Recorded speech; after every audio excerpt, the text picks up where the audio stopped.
everyone, and welcome to today's video where I'm going to be talking about my moving to the UK / hotel quarantine experiences.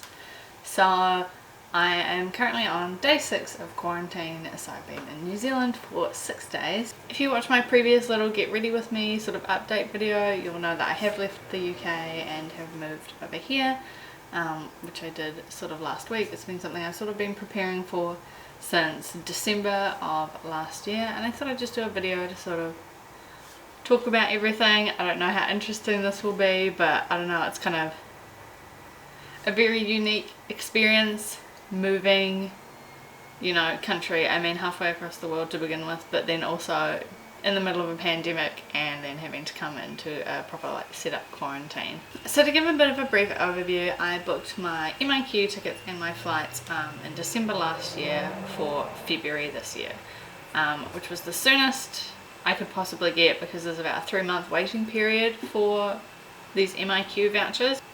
So these MIQ vouchers are managed isolation and quarantine, I think. So you need a voucher to have a spot in one of the New Zealand quarantine hotels, and you need to book that sort of before you book your flights, because you need obviously space to be in New Zealand.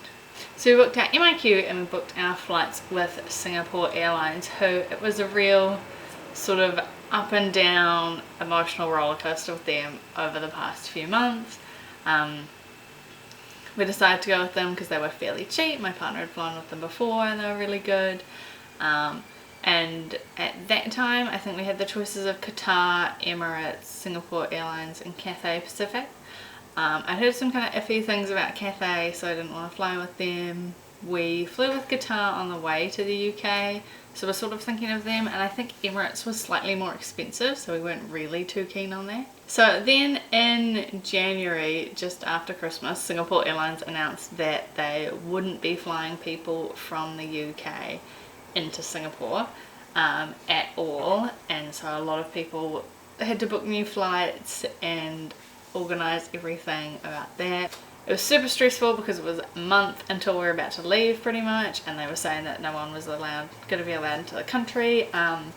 We had flights with a 5-hour layover in Singapore, so the idea was we were gonna sort of go out and look at the airport. I haven't really seen any international airports before, like properly, so that was something to look forward to, and then suddenly it wasn't. So Singapore Airlines weren't flying, and then they made some amendments and they said that touchdown flights were going to be available. So you would come from the UK into Singapore, you would wait on the plane for only a small amount of time, and then the same plane would depart to New Zealand. We were sort of seeing those, but having a 5-hour layover booked, we weren't really sure what would happen with us. So we were meant to fly, well, we did fly. Our flight date was the 9th of February, and then on the 21st of January I got emails and a phone call telling me that they had changed our flights so that we were now on a 90-minute touchdown, so we were able to actually fly, which is such a relief. And I'm gonna have to stop filming for a minute because our health nurse is here. So I've just had my daily health check, so that's all good. So when Singapore Air said they weren't going to be flying from the UK into Singapore, we started to get quite concerned and sort of considered booking some backup flights, and we were looking at Emirates for that. And we got really close, and then we were like, no, we'll just sit on it a little bit longer. And then our flights got changed and confirmed, so that was a huge relief. But it was actually really lucky that we didn't, because at the end of January, Emirates actually announced that they weren't going to be flying out of the UK because they weren't flying into the UK. So I was really glad we didn't book back out. Also, I'm sorry if you can hear some noise. The health nurse person is still visiting from the other room. So I think Emirates are flying again now, but it's on a really reduced capacity. But whatever, we made it here. I do have a little clip. I was taking some sort of video on my phone of the trip, so I'll probably maybe put that in here. Hello, this is my first clip as part of my moving coronavirus pandemic video. It's 11:20 on Monday, and I've just had my PCR test results back and they're negative, which means I can fly tomorrow. It's like about 25 hours before we leave the house, so we have to finish everything up.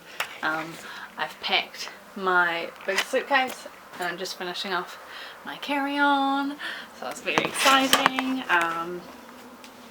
It's kind of weird doing a vlog style thing. There might be some random clips, there probably will be a lot where I'm not talking. Maybe you can see a little bit of the tube, I don't know. So yeah, that's just my little check-in. Got a few things last minute to get rid of, pack, sort out, but yeah.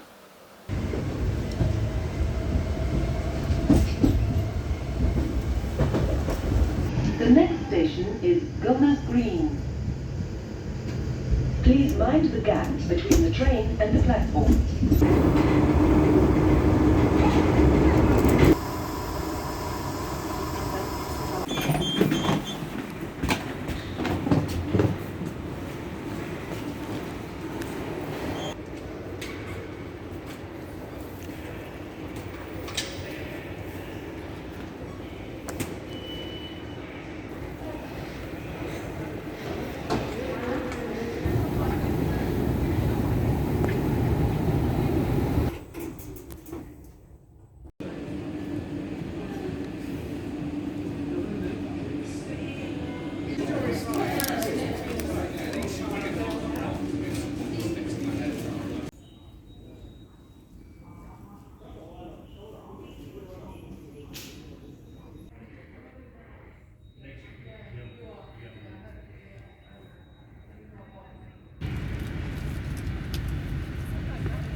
The decision to come back to New Zealand was kind of tricky, and then it became a lot easier. So we booked all our stuff, I think at the start of December, but I think I got this wrong in my last video as well, so I might have to make a text amendment. When we booked it, the UK was sort of open.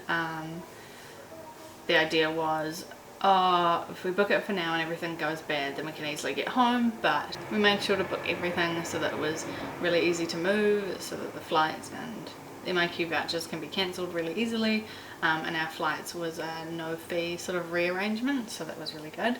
Booked them, and I was still currently working at my job, and I was finding it really difficult because I really wanted to leave the UK and go back to New Zealand, but I also really wanted to stay for my job mainly, and I also have some family in the UK who I really like spending time with.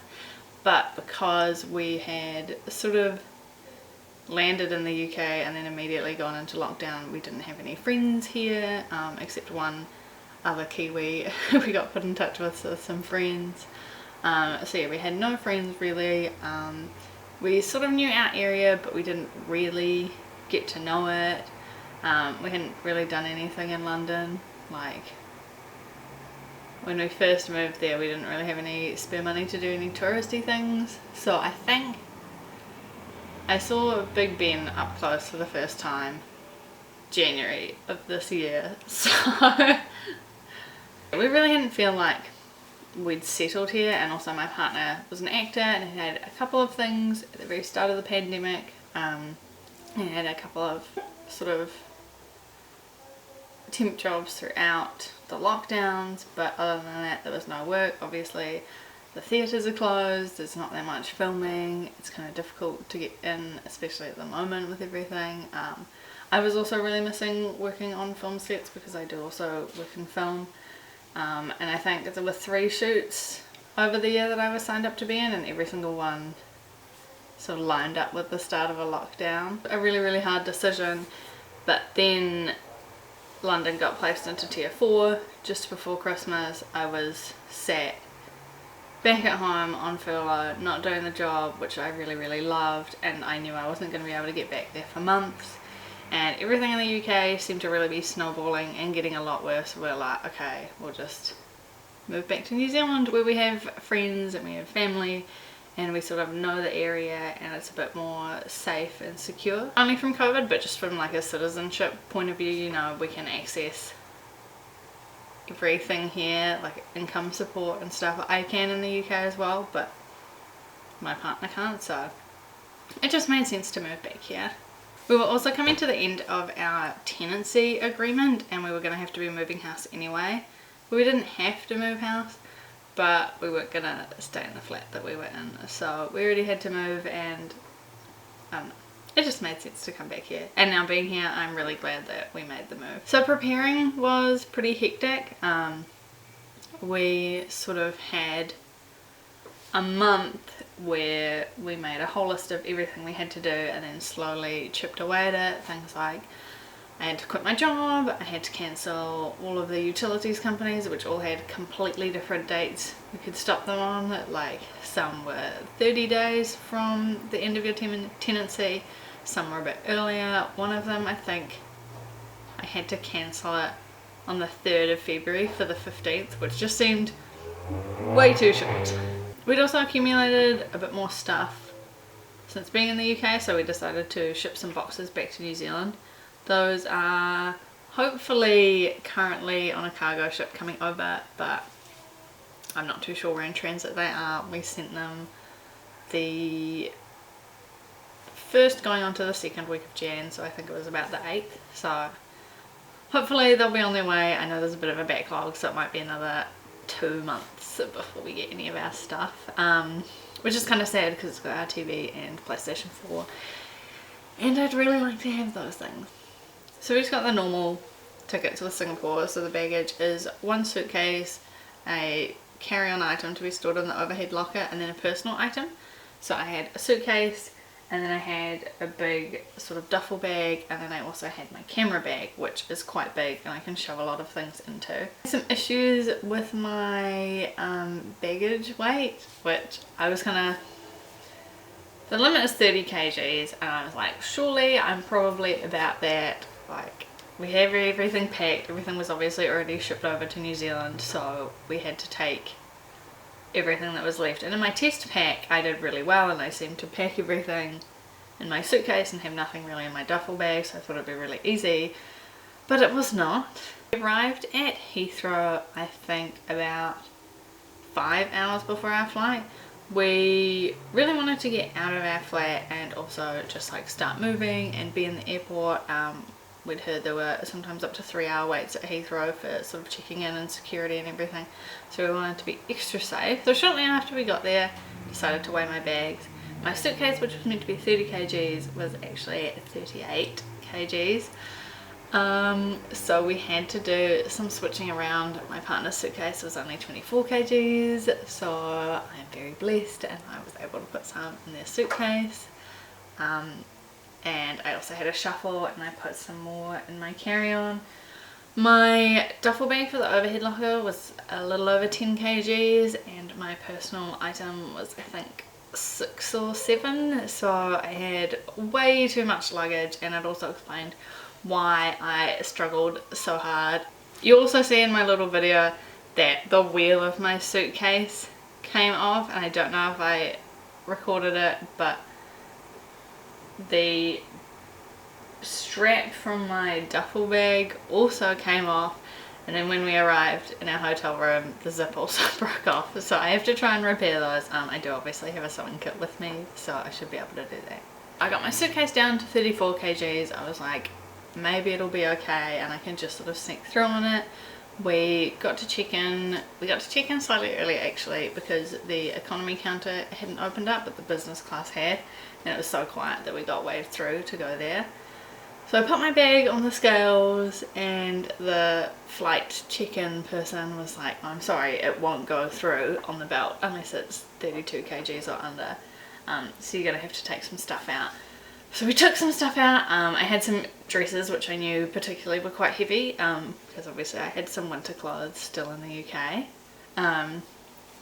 So I took those out and I managed to get it 31.2, which was, you know, so far under 32 kgs, and everything was fine. It all got accepted, and I'm just so glad because it was so stressful, and I'll probably never live that down, and I'm gonna have to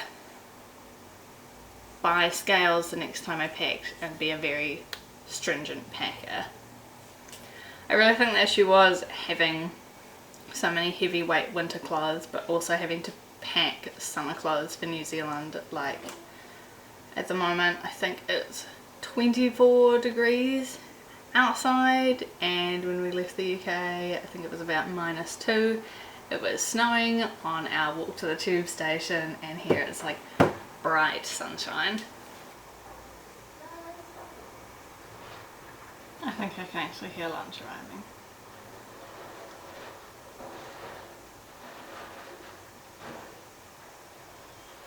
Quarantine and isolation time has just become waiting for the meals. Every meal, after you finish every meal, you're like, when's the next one arriving? And I've been waiting for lunch for a while, honestly.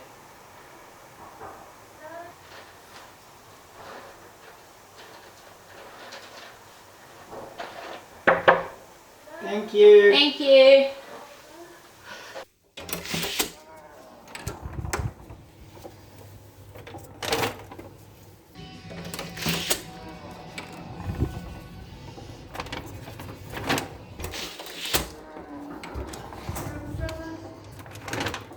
And I'm back after lunch. It was chicken sushi from St. Pierre's and it was delicious. So I think I was just talking about my experience at the airport. So yeah, I got my bags on, it was fine, checked in, and then went to go through security, and it was really easy actually. They didn't make us take out any of the liquids or electronics or anything in our bags, so they just went through the machine completely intact. I did get beeped by the machine, but it was just my bra underwire, which I realised later was a stupid bra choice for being on a plane for 26 hours. Like, I didn't make that mistake on the way over, and I had just forgotten, and I wanted to wear like nice, like pretty lingerie to make myself feel good, and it was not great. Once we were on the other side of security, we found Pret, and it was our last time eating there. It was so sad, but they had all of our favourite things, so I got to have all my favourite Pret foods again, and that was great. And then we had a bit of a walk around Heathrow. Like, there were only really a couple shops open. There's like the Pret, 2 WH Smiths, and Boots, I think. There are a few other like shops all closed up, some of them with no stock in them, some of them with a bit of stuff. Just had a bit of a wander around, and then made our way to the section where our gate was. It was about a 15-minute walk, and my shoulder strap had broken off my bag at that point, so it was a really annoying 15-minute walk. And then we pretty much just waited for a little over an hour for our gate to be announced, and then we were suddenly on the plane. We heard someone in front of us ask how many people were on the plane, and they said 30. So it was a really quiet flight, which I appreciated. I'd heard about some flights from the UK being absolutely packed, but yeah, we had 30 people. It seemed to be everyone's bubble had their own sort of row, and then there was space to stretch out later in the flight for if you wanted to like lie down. This was a really nice experience flying with Singapore Air. Like, the food was pretty good, especially on the first flight. I made some bad food choices on the second one. I caught up on a lot of stuff, like movies and things. I rewatched Tenet, and that was quite good. I started falling asleep, and then I woke up and I was awake for the whole rest of the movie.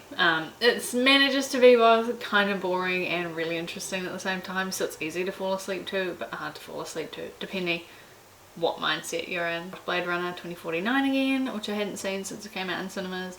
I love that movie so much. It was still pretty effective on a small screen. 3 Billboards Outside Ebbing, Missouri, which is a movie that I love, and also is not a great pick for a plane because I was just like quietly, I was watching it during like the dark time, and I was watching it just like crying into my mask. I had one of my makeup removing cloths as a tissue. Devil Wears Prada for a bit of like light-hearted fun, just to sort of, because I never really watched it. I think I'd seen it once maybe as a kid, and like now that I worked in fashion, I kind of wanted to watch it again. And it was both better and worse than I expected, and I really didn't enjoy Anne Hathaway in it, but Meryl Streep is just an absolute delight. The first 4 episodes of the What We Do in the Shadows TV series, I love the movie, and you know, like, as a Kiwi, like it's very cool to have like a fun New Zealand horror movie get so big.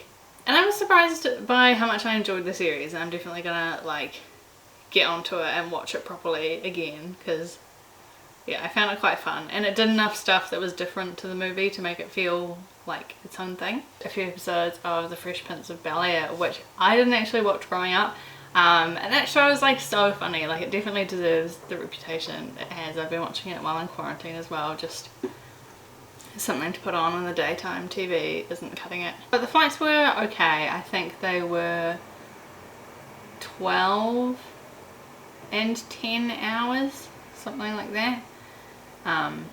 Which when we went over to the UK it was 17 and 8 because we were going through Doha.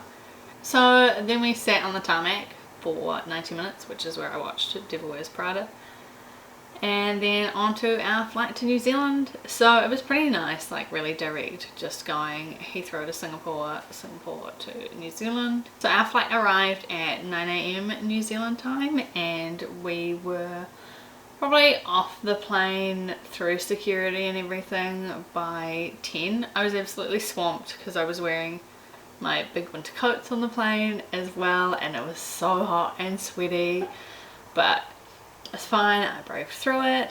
Everyone in New Zealand was like super kind, and at customs and everything. We first had a health check where they checked our negative test results and took our temperature and kind of did a little bit of a health checkup. And we went to the border officer who checked our passports and everything, and then we had sniffer dogs that come and have a little sniff, and then we went through,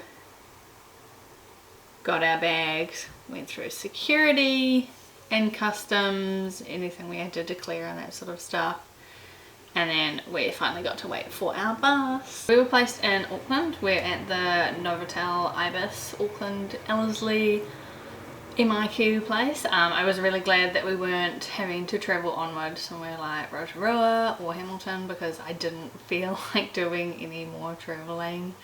I was just so tired and like jet lagged. We got to the hotel around 11 AM, got our baggage, and then had to go straight to our rooms and wait to be called down for a COVID test.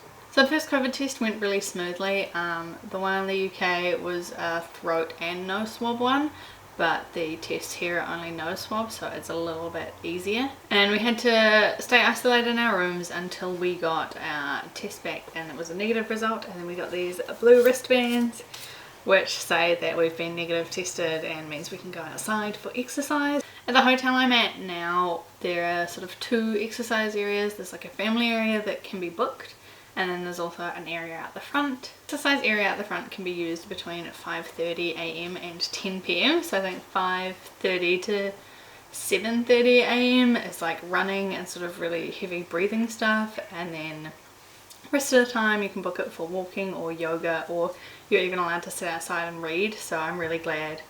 And an isolation facility that has its own area that is kind of quite relaxed, but we usually just use it for walking.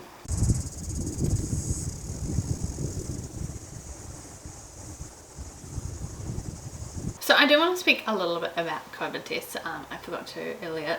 So one of the requirements to enter New Zealand and for Singapore Airlines is to have a negative COVID test, and that one has to be a PCR test for Singapore. But a week before our PCR test, we actually had one of the free rapid tests done just to sort of really be sure and secure. It was a location about an hour's walk from our house. It was quite quiet on the walk there, I have to say. I think we passed about 4 people, so we felt pretty safe going and doing it. Got our results the next day that was negative, thankfully. So we booked with Boots for our PCR test. We had looked at there's a cheaper one at Heathrow, but you have to be in a car, and I sort of didn't feel that comfortable asking sort of a taxi or Uber service to drive us through something like that, and also the added cost of getting probably the tube out to almost there and then getting an Uber. It would be about the price of the Boots test. So the Boots test was £120, which was pretty expensive. So we got our test done at the King's Cross St Pancras Boots. So we were flying out on a Tuesday night, and you have to have the results 72 hours before your flight departs.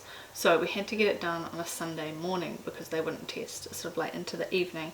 And our closest Boots didn't test on Sunday mornings, only the King's Cross one did, but that was the one closest to us. So we decided to go there. So it's pretty easy booking it and getting there. We gave ourselves plenty of time. We were allowed to both book under the same time and then get separate documents and everything saying we were fit to fly. The test was really uncomfortable. For the Boots PCR test, they do swab your throat and your nose, so it's sort of a few seconds, which feels like forever, at both sides of your throat, and then they go right down the very back, and then they use that same swab up your nose. They are nice about it though. They say raise your hand if you feel like you're going to gag or something, because that can sort of alter the results of the test. It was uncomfortable, but we did it and it was fine. We took our test at 9:30 a.m. on Sunday and had our results by 10:30 a.m. on Monday. So that was pretty good considering it was a Sunday. Results are meant to be between 24 and 48 hours, so 25 when you get tested on a Sunday is pretty good. Having that result was a big relief, because obviously if you test positive you can't fly and you can't come back to New Zealand at the time, and our lease was expiring, so it was going to be a whole nightmare, and thankfully that was done. So at our quarantine hotel, it's just a nose swab. They do put the swab really far up your nose. It does feel like it's touching your brain, which is what everyone says, but it's definitely not as uncomfortable as a throat and nose swab.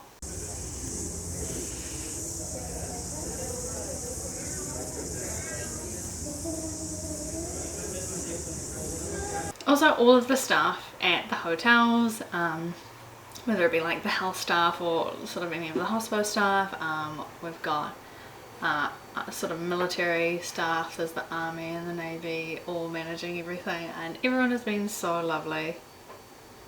It's really such a difference. There is such a thing about New Zealanders are really kind and nice people, and coming back here, like, it's been overwhelming compared to living in London and barely talking to people over there. Yeah, everyone is so just really caring over here, and like genuine and just like so interested in everything you have to say, and just being really friendly. Like whenever we go out for a walk, it's usually the same person at the desk, and they're like, oh hey, it's you guys, like what was your room number again? Sorry, I can't quite remember. Oh sweet, go on ahead. Like it's really nice.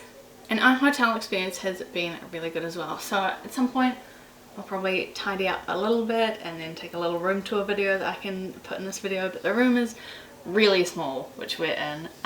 There's enough space for a bed, which is a massive bed. I think it's a king size, New Zealand king size. I actually only found out recently that New Zealand and UK bed sizes are different, and UK ones are much smaller.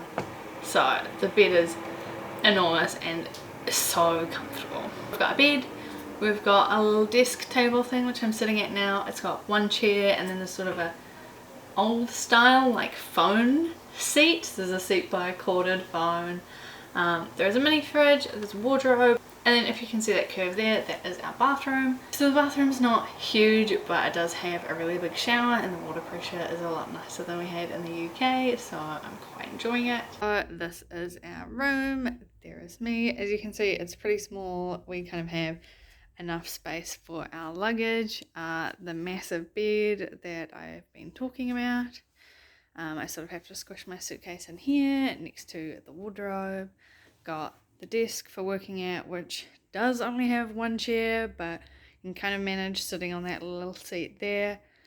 Sorry, it is a little bit of a mess, but you know, what can you do when you've moved from the UK and you're in a tiny hotel room? And this is the bathroom, which as you can see is pretty small. Oh, you can actually see the shower from here. But it is pretty massive with like double doors. I'm not really sure that you needed half the bathroom space to be a shower in a bathroom this big, but why not? The quality and cleanliness of the room is really good. It is just a bit small, but we're still sort of managing, swapping out like which of us is using the desk at any time. There's a wall mounted TV, which is sort of, you know, getting to watch daytime television is different. I haven't done that for ages. And the food for us has been really good. So we're on day 6 and we've ordered in once, and it was Wendy's, and to be honest probably could have eaten a dinner, but I really wanted fast food which is so bad, but I really missed Wendy's, and I'm really excited to have McDonald's over here again because McDonald's here is way nicer. The menu is super different as well, and like I'm just excited for a fish burger with New Zealand fish. I'm also really desperate for a pie. I've seen some people's quarantine hotels give them pies for a meal, and that doesn't seem to be on our sort of rotating menu thing.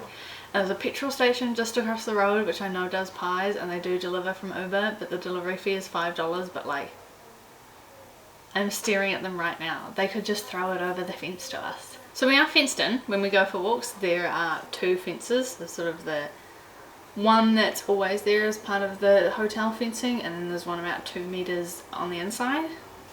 You are allowed to have people come and visit. Not at the moment because there is a national lockdown, as there have been some community COVID cases, which has been a bit tense. But yeah, on our first few days we saw people, they're standing on their side of the fence and their families standing on the other side, and it's so nice to see. And we had offers for some friends and family that were going to come and see us, but can't at the moment. When I'm recording this video there have been 4 community cases at the moment of COVID, which is insane that it's not thousands and thousands, tens of thousands. But they've put the country into lockdown level 2 and Auckland into level 3. So for us that means, well, nothing really because we're in a hotel, but it does mean that we can't have friends and family or anything drop stuff off for us, but we are still allowed food delivery orders. So yeah, it's sort of waiting around. We're almost halfway there, which I am very excited about. To pass the time, definitely looking forward to those walks. Every day is really nice. Today we can't go out until after 3:30 because we've got people who just arrived yesterday having their COVID tests, so it's a bit of a bummer, but I think it'll still be lovely in the afternoon. It's, yeah, 25 degrees. It's super sunny. I'll take a video and put it in here as well. As I mentioned, watching some daytime TV, which is a little bit embarrassing, but like after the months we've had, like relaxing in a nice room with just daytime TV and sort of a weight off our shoulders and being back in New Zealand is nice.